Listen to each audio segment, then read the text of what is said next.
So what's up again mga guys, no?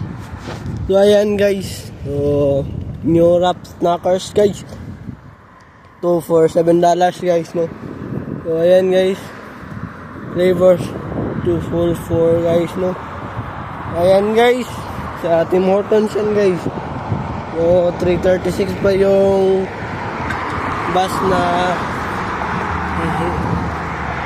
hihintayin ko guys. So ayan guys, to dala-dala ko pa rin yung Black Dragon na payback guys. Alam nyo guys, no? Wala si Kura ngayon guys. Yun ko bakit. So nakalimutan ko, go na pala. Ayan guys, no? Wala yan po naman yung oras guys. So pang 303 na ito na vlog guys, no? So ayan guys, no? Masensya na talaga kayo guys. Buti na lang umalis na si Ma'am Jonah at wala si Ma'am Tina. Buti na lang. So ayan guys, no? Kapit na tayo mag 400 guys. 97 na lang yung kulang. So dapat naka 400 na tayo na hindi pa natapos ang September, diba? Layo-layo pa mag September, kailangan naka-vlog na tayo para pagdating ng September ay kunti na lang yung vlog natin, diba guys? Siguro vlog natin siguro yun ko guys, next sa hulog pa guys. Ayan guys, no?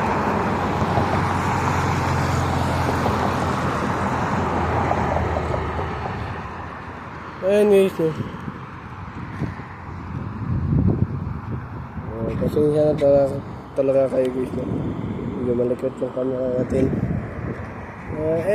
Ayan guys, walang customer ngayon masyado. Kanina meron, pero kanina pa yun eh.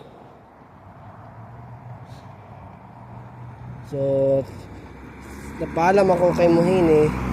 Pagtingin niya sa orasan 2:55 pa.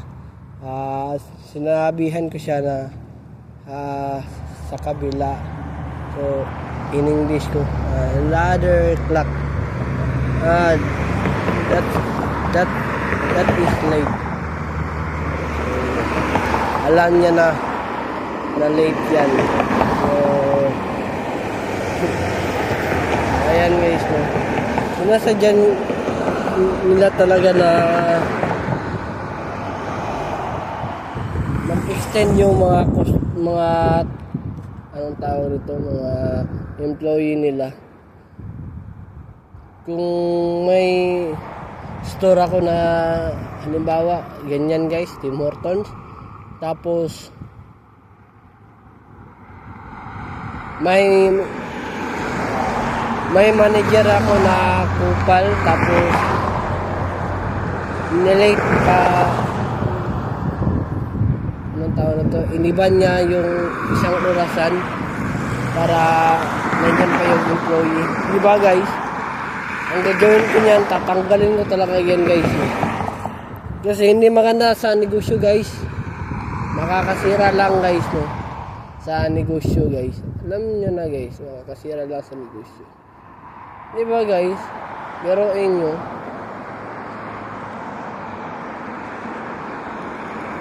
Todo kayod ka, tapos malalaman mo lang na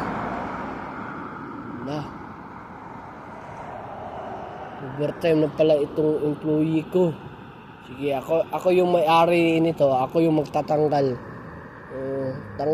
Tanggalin kita kasi iniiba mo yung orasan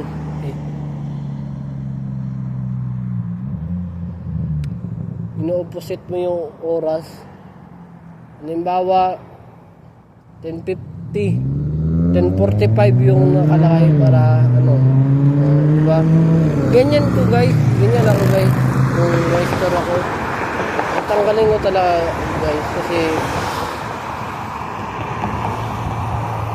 wala silang kamalay-malay. Diba? Alam na ng anong tawag nito.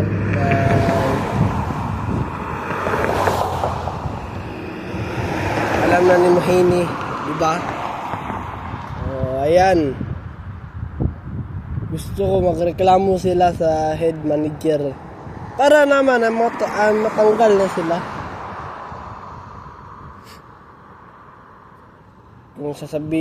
Kung kakausapin ako ni Ma'am Jonah sa Lunes, bakit ko sinabi na late yan? Ma'am, late naman kasi yan eh. Kasi sa iPad, tumingin ako, na-print ako, yan yung iba yung nakalagay na oras. Wala lang ma'am. Para alam din nila ma'am, bakit ma'am? So, ganyan yung sasabihin ko guys.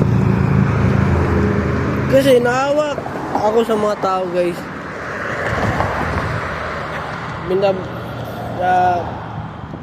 Tinatalikod kasi nila. Sinisiraan nila na patalikod yung Indiano. Akala ko talaga, yung Indian talaga, tamad. Hindi ko naman sa nila lahat yung Indian na nung nasa McDonald's pa ako. Mga Indian pero hindi naman na lahat na ng Indian ganyan. Mga lang pero yung mga na tinutukoy ko ay nakalimutan ko na. Basta depende. Hindi ko naman na lahat ng Indian ganyan, di ba? So akala ko talaga ay yung Indian yung may problema. Hindi pala. Yung mga kupal pala na mga manager sa hindi sa McDo, sa hotel. Akala ko tatanggalin na kasi sila. Ayun na, nagtagal na ako. Ngayon ko lang nalaman na nung dahil pala sa mga manager na kupal, diba? So sana hindi sila tatanggalin. Pinagdarasal ko sila na hindi sila matanggal. Kawawa naman sila, nagtatrabaho sila tapos tatanggalin lang sila.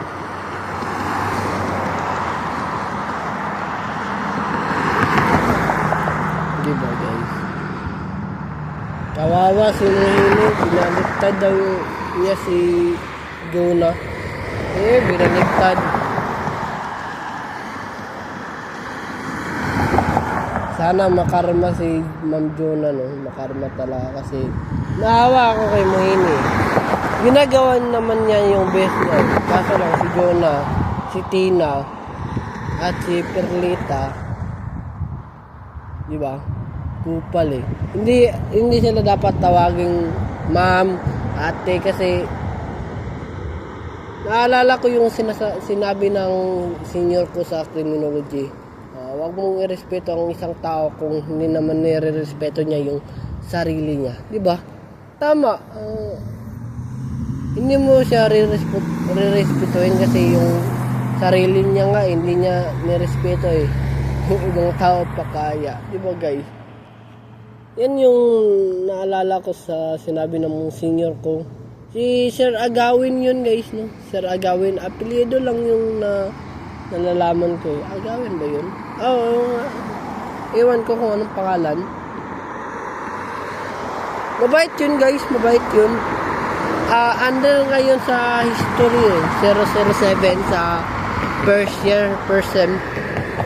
Kay sir, yung mabait at yung partner niya ay si Ma'am, nakalimutan ko na yung pangalan basta. Maganda yung partner niya, si Ma'am. Basta criminology rin yung partner niya. Kalimutan mo na. Napakaganda yung partner niya guys. Buhayan na muna yun guys. May ulit guys. Dito na lang tayo guys. Paki-subscribe sa aking YouTube channel na Aaron Caralde at huwag kalimutang pinutin ang notification bell na all para updated kayo lagi sa aking mga vlog. Ayan na muna ngayon guys. Have a wonderful day. Have a nice day. Keep safe and I'll see you for my next vlog. Peace out. Bye-bye. Power!